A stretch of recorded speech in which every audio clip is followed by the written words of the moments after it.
Assalamualaikum warahmatullahi wabarakatuh. Salam dan bahagia. Perkenalkan, nama saya Untoro Wahyu Sejati, NIM 2019 008189. Di sini saya akan mempresentasikan hasil kerja saya dalam mata kuliah Manajemen Informasi. Tugas ini saya kerjakan guna memenuhi nilai ujian akhir semester. Topik yang pertama yang ingin saya bahas yaitu tentang Sistem Informasi Internasional.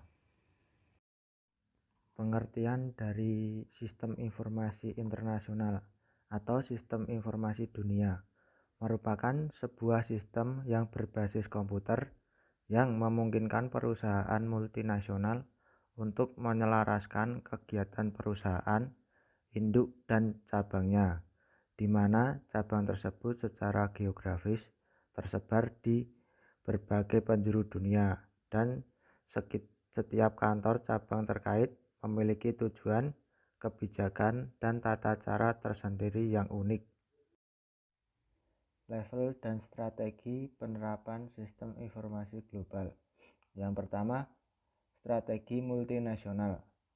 Strategi ini merupakan desentralisasi yang dimana perusahaan-perusahaan cabang diizinkan untuk mengembangkan produk serta memasarkan secara mandiri di wilayah operasi tersebut.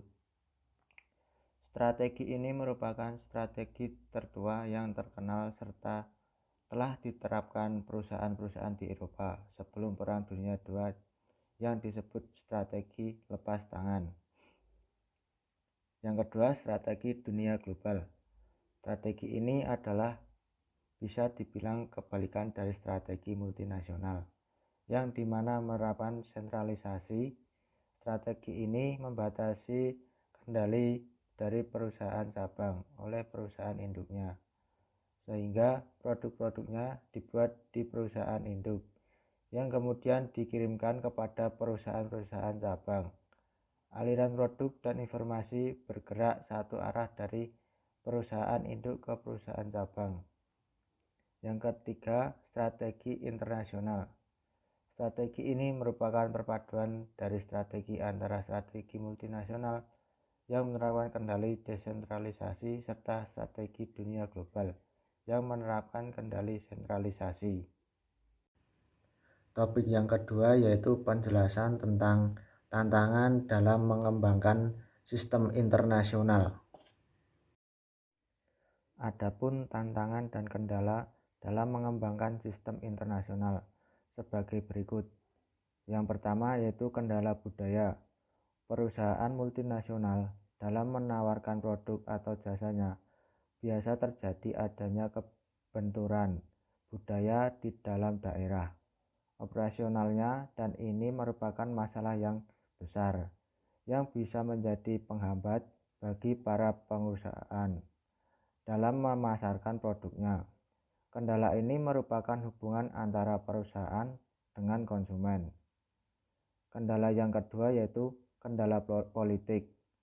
Kendala-kendala politik biasanya muncul akibat adanya kebijakan-kebijakan yang menghambat kegiatan-kegiatan perusahaan dalam memasuki pasar lokal, seperti misalnya pemerintah menghambat pembelian atau impor perangkat keras dikarenakan pemerintah berusaha untuk melindungi perusahaan lokal dari investasi asing. Dan yang terakhir yaitu kendala geoekonomik. Kendala ini sering ditemui oleh perusahaan-perusahaan multinasional dalam memasarkan produknya karena hubungan langsung dengan perekonomian yang terbatas di wilayah operasionalnya di sebuah negara, seperti misalnya ketidaksamaan mata uang di setiap negara, yang terjadi masalah apabila suatu nilai mata uang di negara operasional lebih tinggi dibanding dengan negara asal, yang dapat berpengaruh pada pengeluaran dana dalam memenuhi kebutuhan perusahaan. Topik yang ketiga yaitu isu dan tantangan manajemen dalam mengembangkan sistem internasional. Isu dan tantangan manajemen dalam mengembangkan sistem internasional sebagai berikut. Yang pertama, menyepakati kebutuhan pengguna bersama. Yang kedua, perubahan ke dalam proses bisnis. Yang ketiga, mengordinasikan pengembangan aplikasi. Yang keempat, mengordinasikan peluncuran perangkat lunak. Yang terakhir, mendorong pengguna lokal untuk mendukung sistem internasional. Topik yang terakhir yaitu tentang isu utama sistem global dan penjelasannya.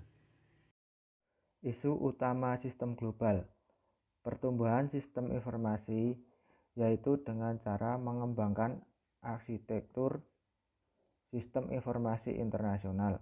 Arsitektur sistem informasi internasional atau International Information System Architecture terdiri atas sistem informasi dasar yang dibutuhkan oleh organisasi dalam mengkoordinasikan perdagangan dunia dan berbagai aktivitas lainnya.